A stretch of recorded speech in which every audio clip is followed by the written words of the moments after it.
Kerry Hannon Marci here.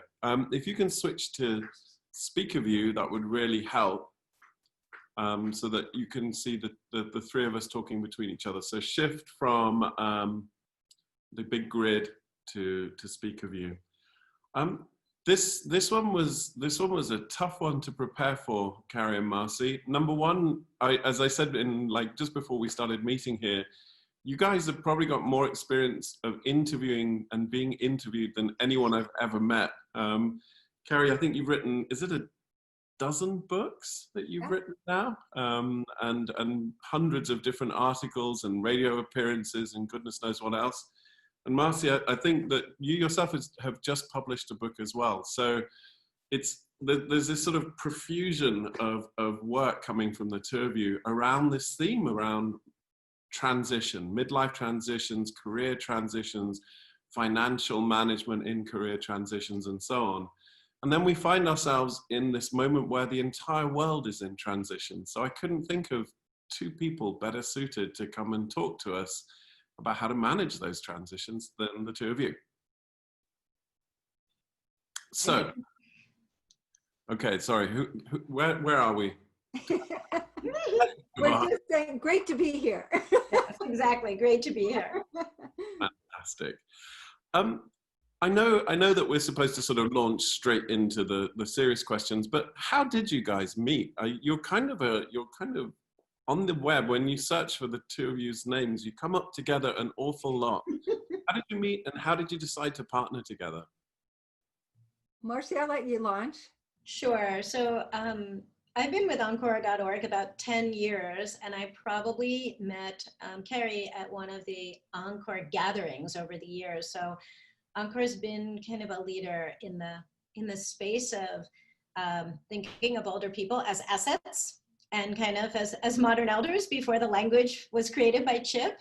And Kerry and I both come to this work as journalists. So when I joined Encore, I had been a journalist for the prior 10 years, and I was aware of Kerry's work. And I think we met, though, at one of the Encore conferences, probably in California. And from my perspective, Kerry was just one of the people I always turned to look at what was going on, particularly with older workers and the future of work and women in work. And we were part of a collection of writers who were really thinking about the shifting demographics and older workers and the opportunity for both for people and for society to think differently about people after 50. And one thing, when you say this like mutual interview thing, I mean, I would say Kerry and I have interviewed each other for stories we've published like countless numbers of times.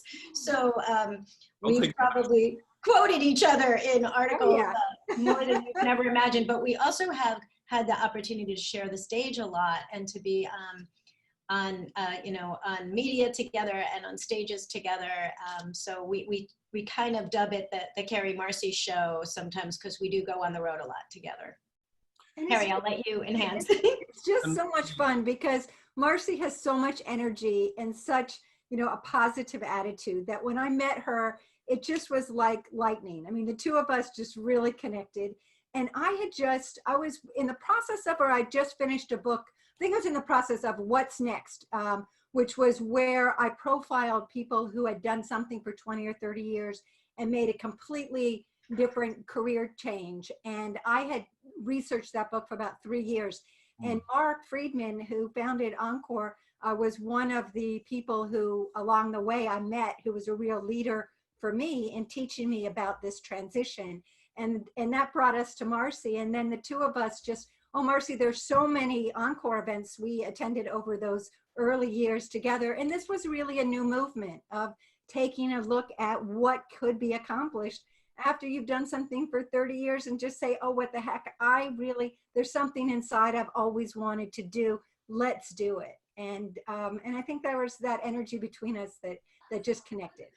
I'll say one other thing, and this is so true, I think, for what the Modern Elder Academy is doing right now. I think one of the other ways that I really want to kind of point out something really unusual about Kerry is, so when I left journalism and I went to Encore, a big part of Encore's mission was to change the story of mid and later life and to change the way the media talked about that stage of life. And so Encore, even before I came to Encore, because I was kind of part of it from the other side, Encore had always had a vision that a big way you do that is to invite the media inside, to look at what you're doing and to be part of it. And what was interesting is Kerry was one of the earliest journalists who did that, who came inside both as a person who was documenting it, but also living through those transitions in your own life, right? And with you and your husband and your peers, like you were living it and documenting it. And Encore really fostered a community of journalists and media people who we think kind of created the Encore beat out in the world. And Kerry was always kind of, in our view, like the leader of that cadre of media people. And it really, I think it really helped all of us to kind of help shift the national conversation in ways that made it friendlier for this kind of, for the reality we're all facing. So, and because you are both very sort of humble, when you say you were a journalist, you were working as a columnist for the New York Times, right? Doing kind of workplace questions. So you've been involved in thinking about the workplace and careers your entire life, right? Yes. Yeah.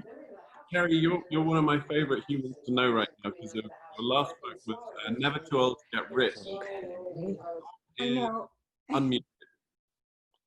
I think it is, who's this? Marlene, I think you are, there you go, beautiful.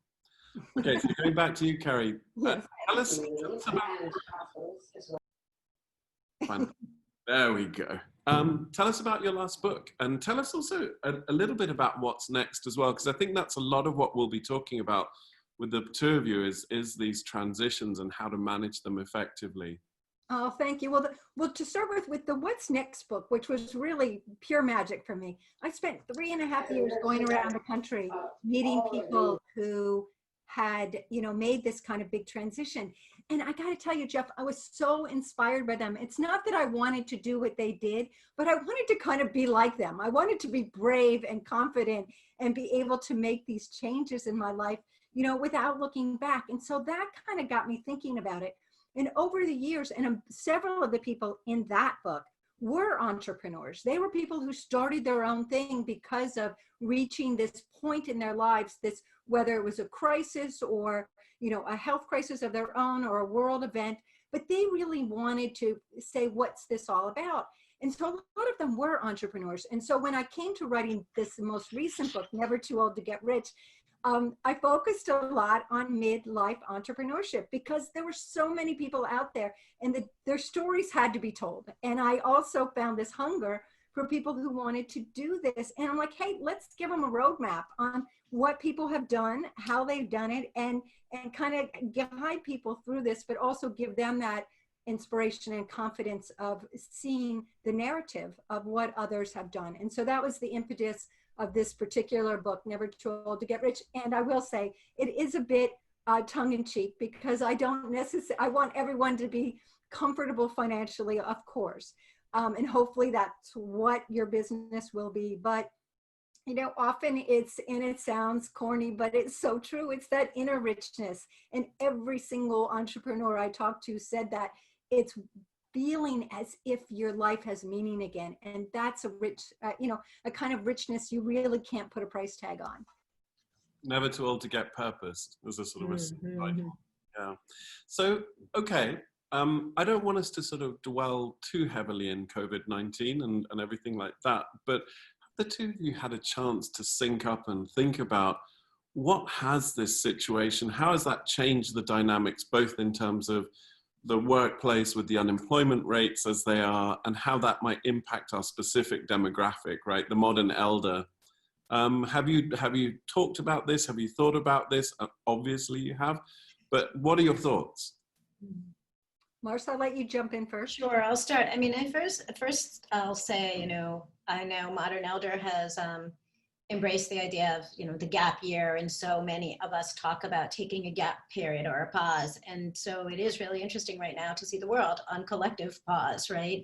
So many people are in pause. There are some of us who are working whose work has changed completely. And there are many of us who were in transition, and those transitions are now kind of probably, elongated for some time. So I think if you were in transition when this all happened, everything about the work landscape is uncertain right now. Looking at one of my MEA cohort fellow confidants, Debbie right here, like if you were a frontline worker, like Debbie, one of our physicians who's actually like out here unretired in a way that is very different than the way she thought she would be unretired, then, I think there was no time to even think. It's just, where am I needed? But for so many of us, there really is a collective sense of, back to the purpose question, right? Which is, you're really in a moment of thinking, not just what matters, but actually, how can I do something that matters in the new world order, which is very different than the way that might have looked for you a month ago. One thing about us all being in this age group is we all lived through a lot of things. And one thing we all lived through is 9/11, which is in many ways the kind of most analogous thing. Both Kerry and I wrote books in the wake of 9/11. And I think one thing, when you interview hundreds of people, and I was writing for the New York Times at that moment, is the 9/11 kind of spark affected everybody in terms of what they were doing in their career, how they had to rethink what they were doing, what suddenly mattered, but also what innovations does the world need right now? That whole question of what the world needs right now and how are we all poised to step into that, I think is the big burning question for all of us, which is, and the answer may be very different than what that felt like for us even 2 months ago. I absolutely love what Marci just said there. It is exactly what you hear when people make these transitions. It often is spurred by something, as I mentioned earlier.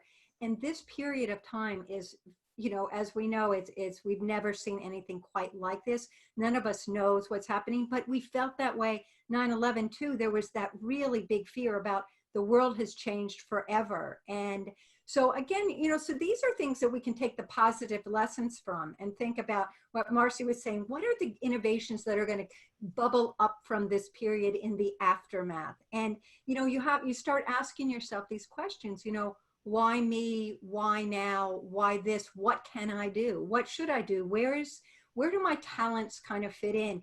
And it's a great time to do that soul searching and really do that inner MRI about, hey, this gives me a little pause. Where do I want to see my next chapter go based on what I'm learning today? So prior to this all happening, the demographic of 50 and above was actually the engine for starting new businesses in the US, correct? Yeah.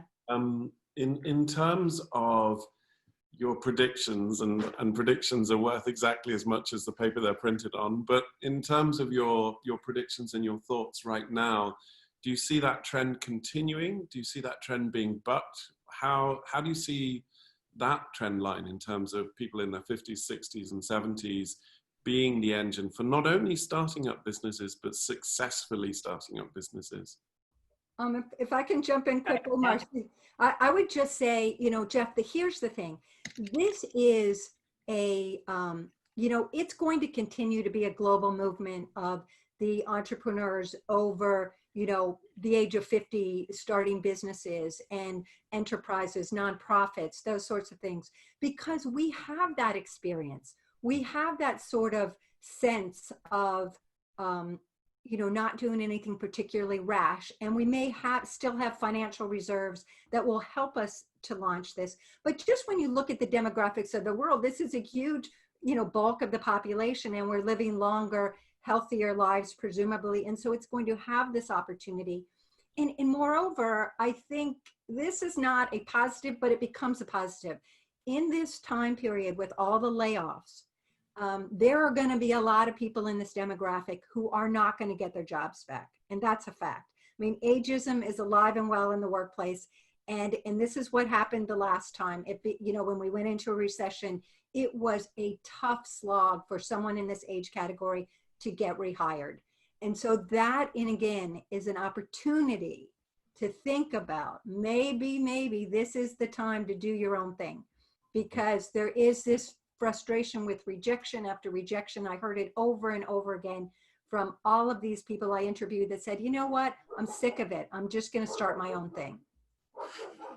I would say one other thing we're seeing a lot, and it's interesting to me, you know, one of the best ways to start something is to try it as a side hustle, or to try it kind of in a pro bono environment before, you know, to test the waters a little bit, or to try minimum viable product, right? And one thing that I think is so interesting in this moment is there's a huge, in my mind, barter economy, or kind of just offering it up, that I'm seeing happening all over. We all have seen people who are kind of tapping whatever they have and offering it out to the world. I mean, and for free. And people who are doing cooking classes online, various, every kind of fitness thing you can do. I've seen virtual home decorating consultancies. And in this kind of particular moment where there are a lot of needs and a lot of people needing comfort,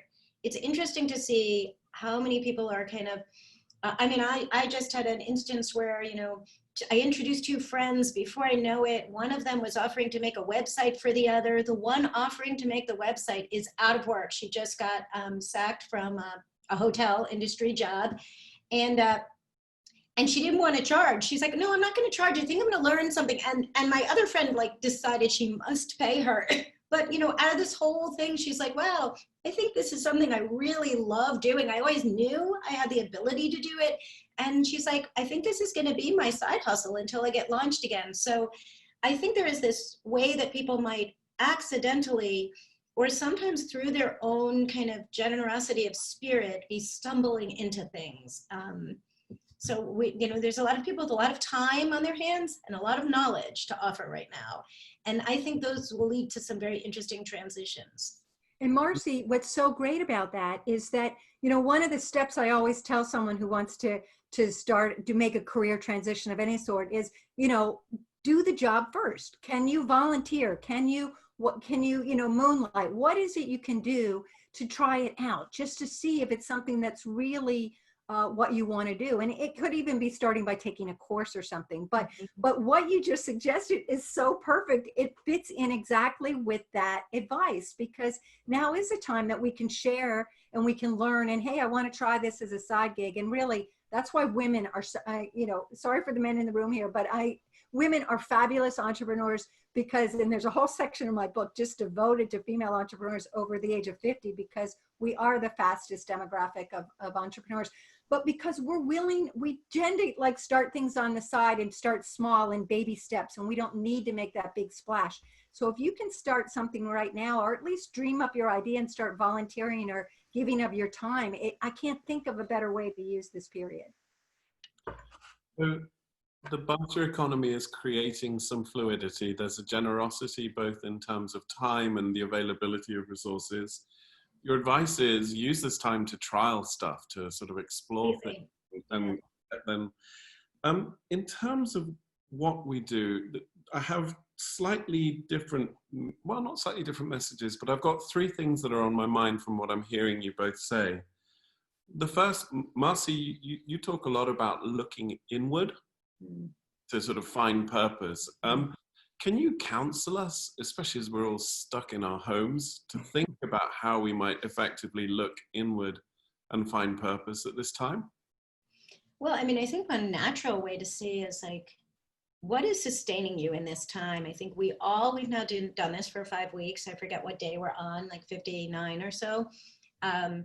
What are the things that are keeping you going right now, right? What are the things that are where are you seeing the light in all of this? And I think we all know now that when time feels so different than it always has, I think we're all finding that you can only do so many Zoom meetings, right? There's certain things we all know, you know, even if they're with the most wonderful community of people, certain things are energy draining and certain things are energy giving, and certain things are providing us with hope. And so I would say, where are you attracted right now? Where are the things that are the thing that gets you through your day? I saw so many people reacting to the few minutes we had with Teddy at the beginning of the call. I mean, that was pretty meaningful, right? Just looking at the outpouring of response there.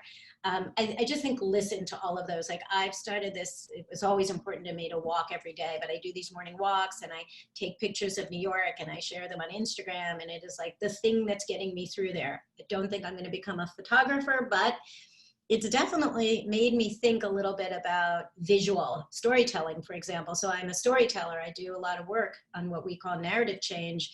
And I really feel like I want to be more in the visual aspects of that than I'm always about words. So I'm just saying, what are the signals around you that could be telling you something right now? And Kerry, if I can layer on a couple of areas here, which is, so as you're looking inward, you're also, as an entrepreneur, having to look at what does the world need?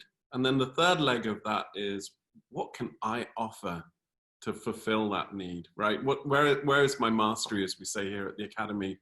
What are your thoughts about balancing across, you know, those inward purpose, what I love, what I'm drawn to, what the world actually needs so that I can be successful, and what I'm good at? Yeah, you know, that those are the three legs of it. And what you need to do, and it's an exercise we've all heard over and over again, but take the time and sit down and review, like, what are the things that you really love to do? What are the things, as Marci said, where you're seeing the light?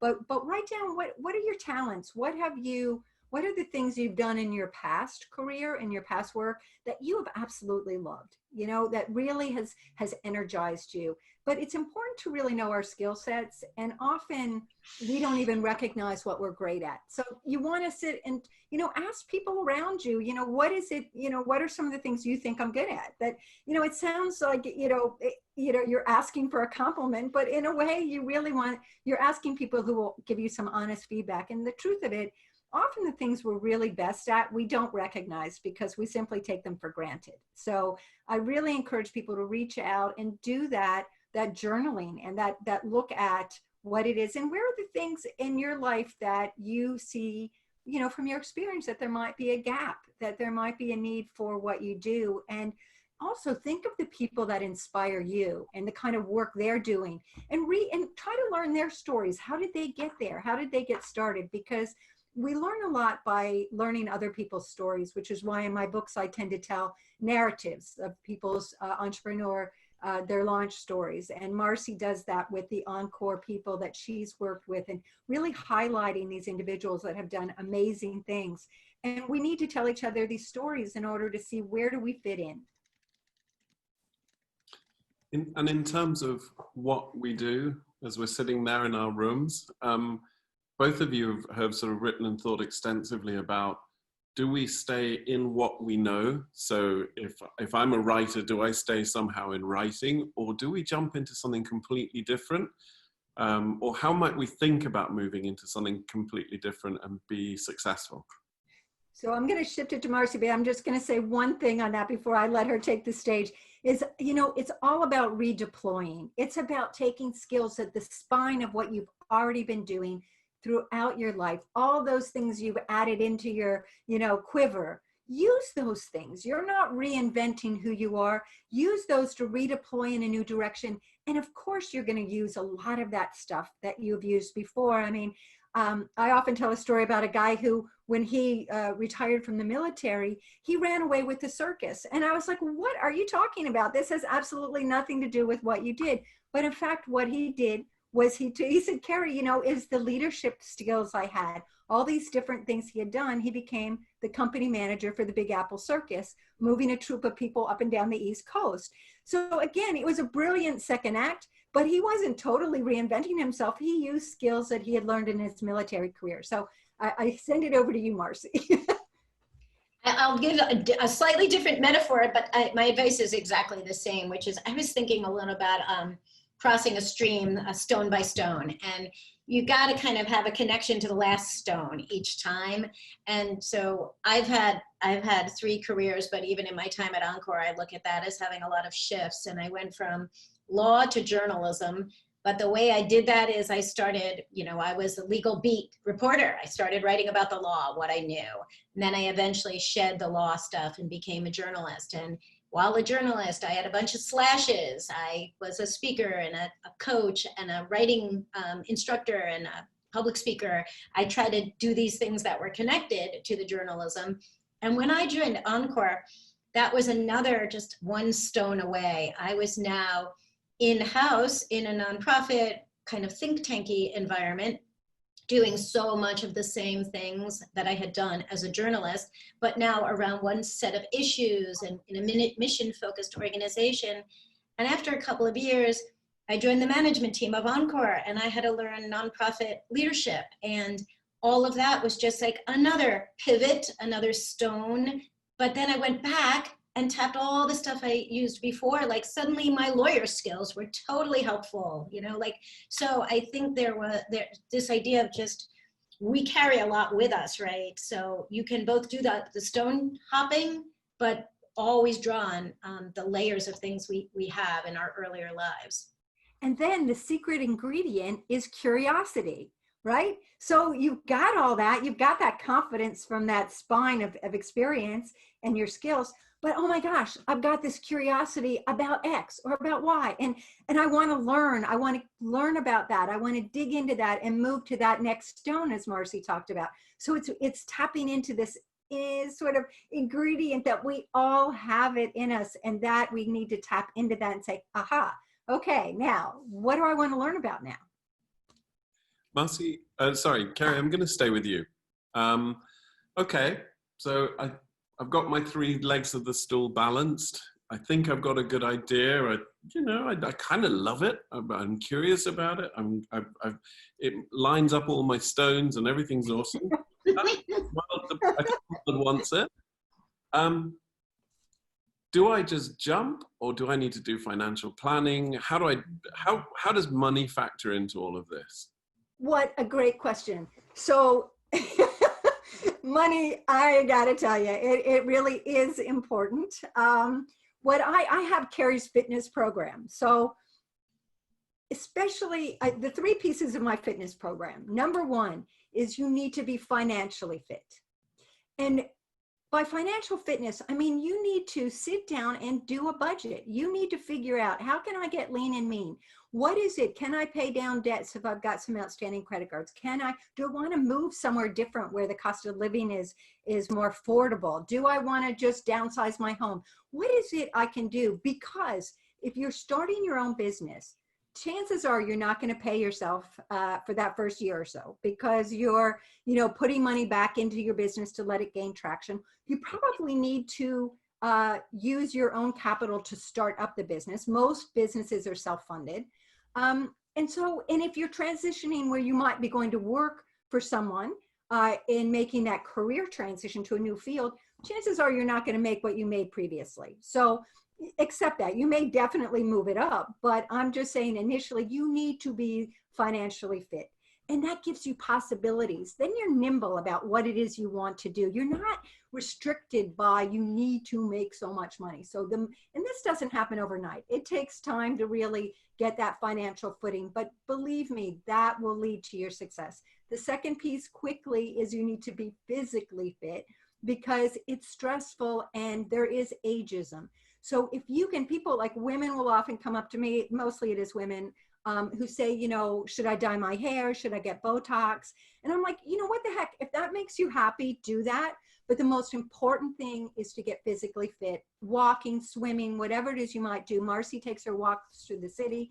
I walk my dog. Whatever you do, you need to have a level of fitness, because that gives you that can-do spirit, that energy. People don't know what it is, but they look at you and they want you on their team, or they want to be your client. They want to do business with you. They want to be part of your life because you bring this positivity. And you don't even realize that, but it comes from being physically fit, and eat with an eye to nutrition as well. And the third piece is spiritual fitness. And that's really, sort of what we did at the beginning even of this conversation, is to center yourself, because it is stressful this time of life, starting new acts, new things, new chapters. So if you can find a place that's all yours, that you can, whether it's mindfulness, meditation, yoga, Tai Chi, find your place that's yours, and you can kind of go there to kind of calm down and quiet the mind, and then put those together. And in fact, it works for almost anything in your life, those three things. Agreed. Yeah. what we touch on in our work down here. Marci, would you build on that? Yeah, you know what? I want to say one thing. I mean, Kerry's a master of this, so I have nothing to add on that kind of financial model, and that Kerry's fitness plan is spot on. I think one thing that's really hitting me lately, and I think it was true before COVID, but I think it's even more true now, is this way about thinking about where we live and how we live.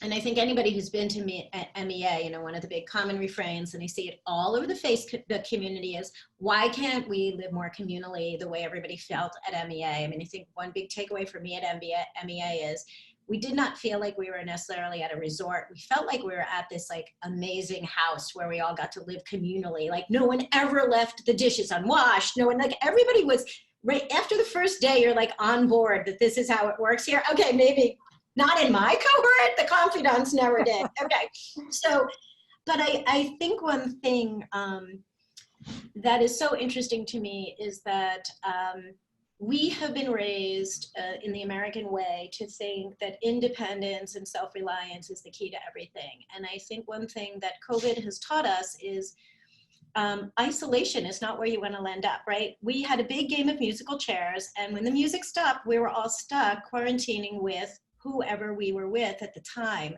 And some people had like grown children who came home and with families. Some people were with a partner. Some people who live alone happened to live alone. Some people who were a little kind of advanced planning, a week before they saw it coming, suddenly they're like, I'm making a quarantine here. And suddenly you have 5 people who choose to quarantine together. And guess what they had?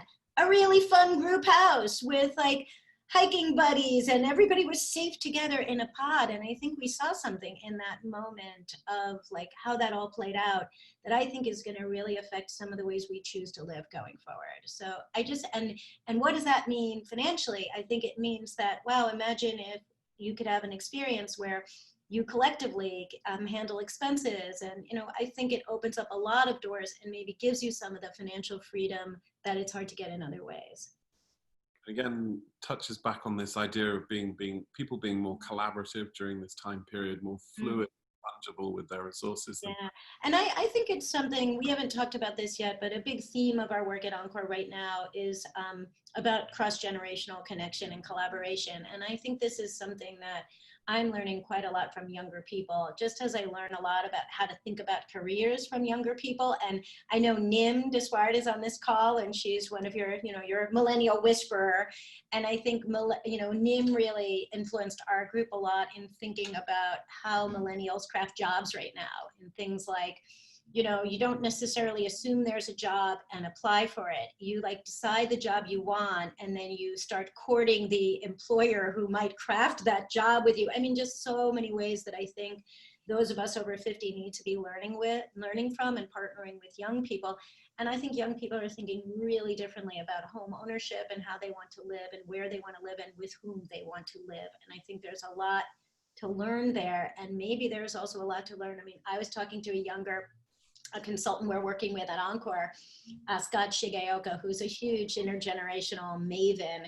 And he was like in the process of telling me how he's getting ready to move to a group house, and he's describing all the people he's going to live with. And he's like, and it's got age diversity. Don't worry. And he's 30. And he's like, we've got elders in the house.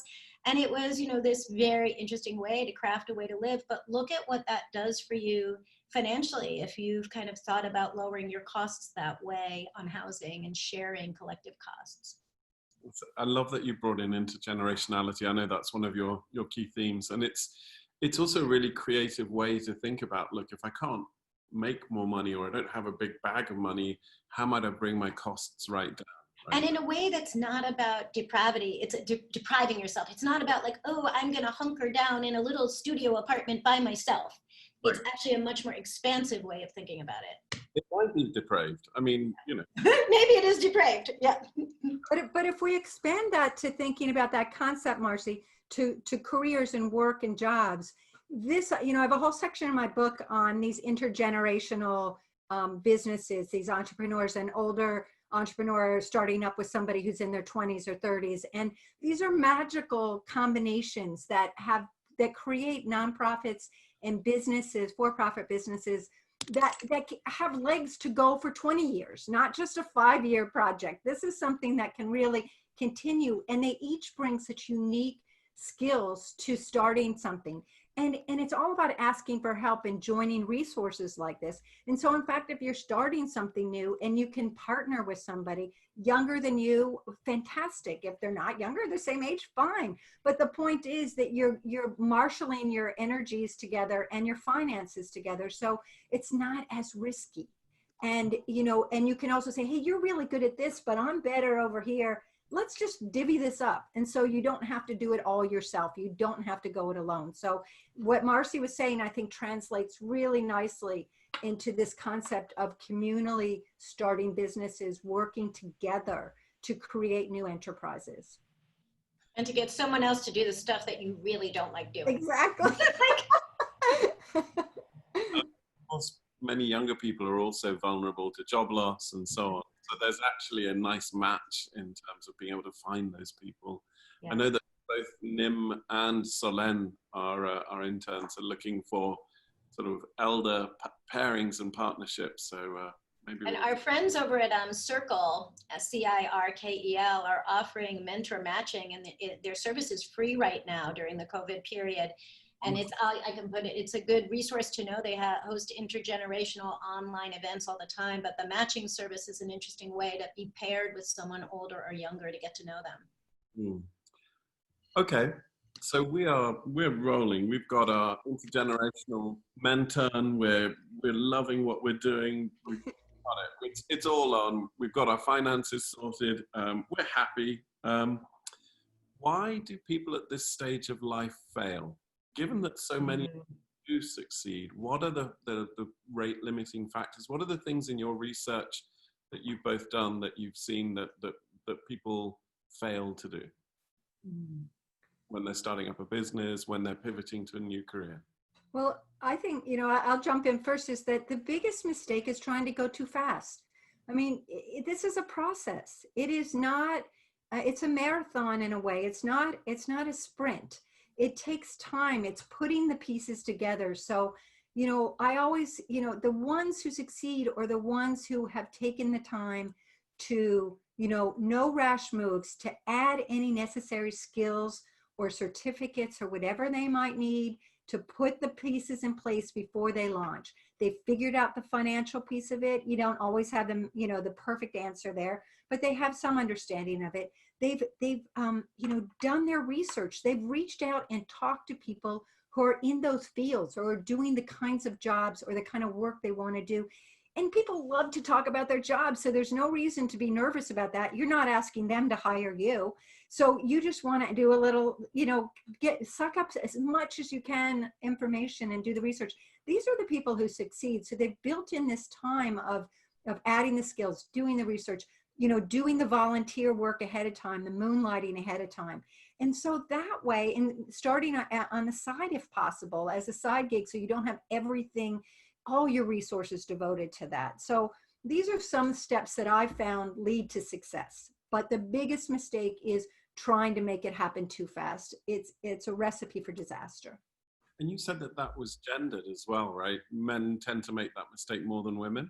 I have found that to be true. I don't have hard numbers on it, but let me tell you, because women are happy to start slowly and they don't need to hit it out of the ballpark. And I must say, this is why women can be fabulous investors as well, because we go the distance. We're patient. We do our homework. We wait. We don't need to have that hot stock tip. We don't need to have that hot business. We take our time and we are really comfortable collaborating and partnering up. And I think it's the way women, at least in our generation, at least in my cohort of people, we're socialized in many ways to be work in this fashion. So I find that women are quite successful at it. And in fact, women there are statistics, I don't have them in front of me, that globally show that women-owned businesses tend to have better track records. Fantastic. Marci, closing thoughts on why people might fall down and fail? Yeah, I mean, I kind of, I think Kerry nailed it, but I'll add two other kind of related thoughts, and I'm going to embarrass him if he's on the line, but I think Chip exemplifies this so well, which is, I think there's a real need for humility, this curiosity, flexibility, learning, all of this, but there is a need for humility when you first enter a space. You're laughing, but I think, you know, when Chip came into what was like the midlife field, from the hotel business, like I feel like I met him at that moment, like, and he called up a bunch of us who were in this space and asked if he could talk, and he asked to be introduced to people. And he had so much humility while he was in this learning phase. And I think it was so striking to anyone who met Chip to see that this person who was just so accomplished in anything he had done already was going at this with such a beginner's mind, such a curiosity and humility. And I think we work, you know, we have a program at Encore called the Encore Fellowships, and we match people who are nearing retirement with these 1-year super high impact roles in nonprofit organizations and social, you know, social impact roles. And the number one thing we screen for is that kind of humility. Like, we don't want someone to show up in a social impact organization with a superhero cape. You know, we want a person who's going to say, wow, I have all this experience, but I also want to learn what you do and listen, and then kind of slowly figure out how they can have the most impact. And those are the people that are most successful in those fellowships. Yeah, and you have to always remember to ask those people, as Chip did, is who else should I be talking to? You know, who else, who's my next person? Because it's really having that learning quest to learn, and it's getting the ego out of the way, like Marci said. That is a huge stumbling block for people, especially if they've had big jobs. And then they step away from that because they've been used to being the person everyone went to for advice, the person who had all the answers. Well, you no longer have all those answers. And people often go into a grieving period about this sort of loss of identity. And there's a period in time where it can be kind of dicey because you have to be willing to do that work to get beyond that. But it can be an almost a mourning of your old identity and who you were before you can launch into this new direction. And it takes exactly what Marci just identified, is humility. Yeah, we talk about the PIP complex, the previously important person, like you kind of figure that out. Yeah. It's a lot of PIPs in our world, you know? Yeah. Yeah. So patience, curiosity, and humility as we move in will hopefully kind of buffer us against some of the worst mistakes that we can make. I want to, well, first of all, from my part of the interview, thank you so much. You two are frigging amazing. We could have like a whole afternoon with you just sharing knowledge and wisdom. I want to open it up to the community to ask some questions, and I'd love to have Zoe and Leslie deal, if possible. Happy to do that. I just have a request that those of you that are not on video, please turn your videos on so we can see you raise your hand when you have a question. Unless there's another way, Zoe, maybe they can raise their hand on chat. You're more techie than me. If you don't have your video on and you don't want to turn it on, feel free to send in your question through chat. But otherwise, put your hand up and we will unmute you if you have a question for Kerry or Marci. All right. Anybody have a question? I'm looking for hands. Just raise your hand. Diane, unmute. Okay, wait. I'm going to unmute you. There you go.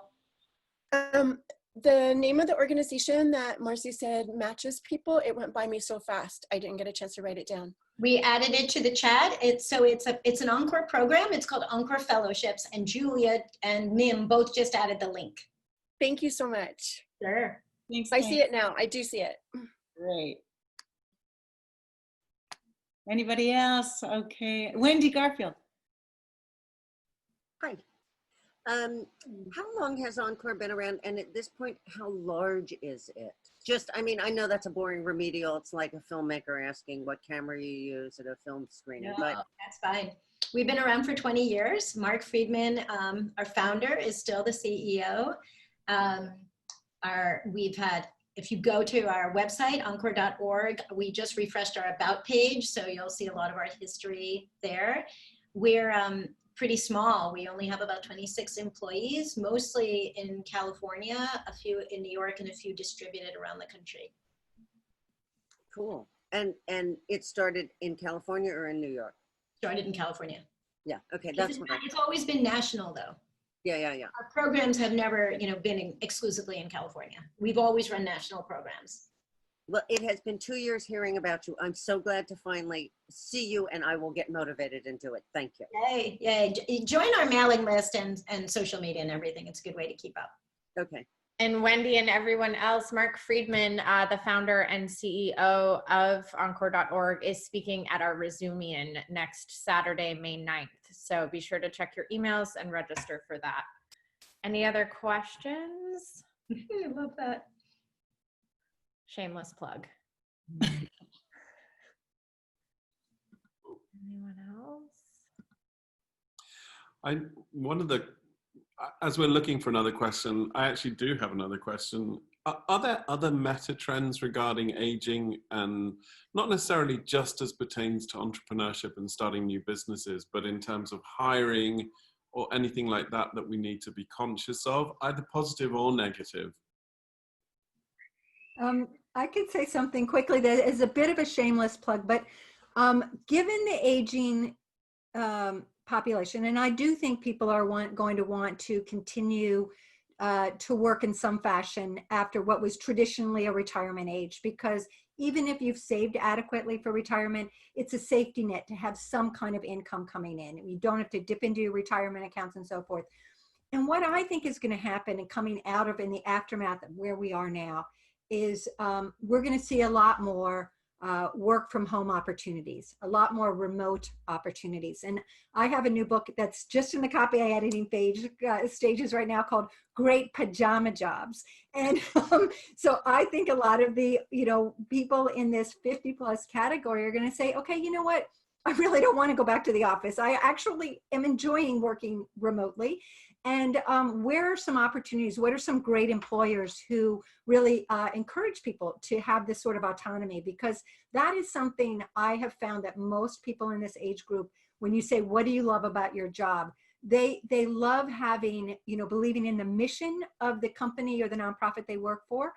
And they love having autonomy and the freedom to have a sense that they have some control over their time. So I think work from home is going to be a huge trend moving forward. The genie's out of the bottle on this one. And Marci and I have not, well, I don't know, Marci, you don't actually work from home that much, but I have for 15 years now, and I think it's the greatest.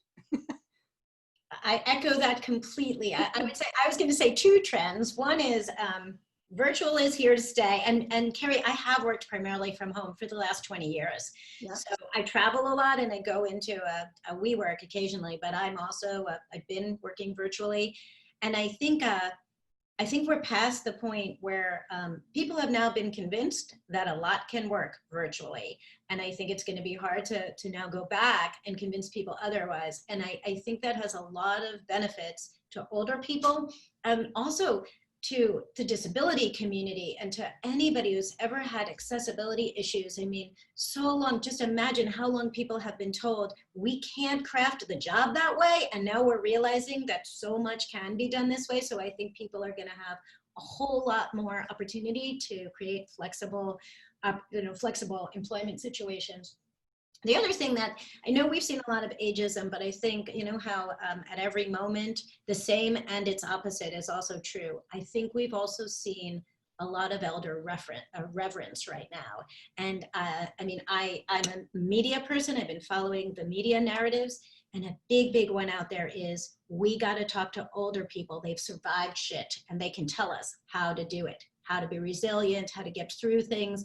How many interviews have you read with, the last living survivors of the 1918 flu pandemic?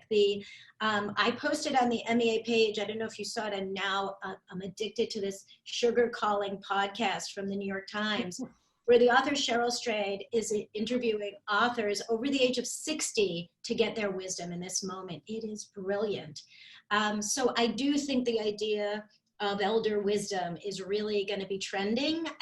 People are, every weekend, and we're all doing a lot more phone calling, and I find that I'm calling like younger people and older people. I'm calling younger people because I want to know, like, what's life like for people at really different life stages.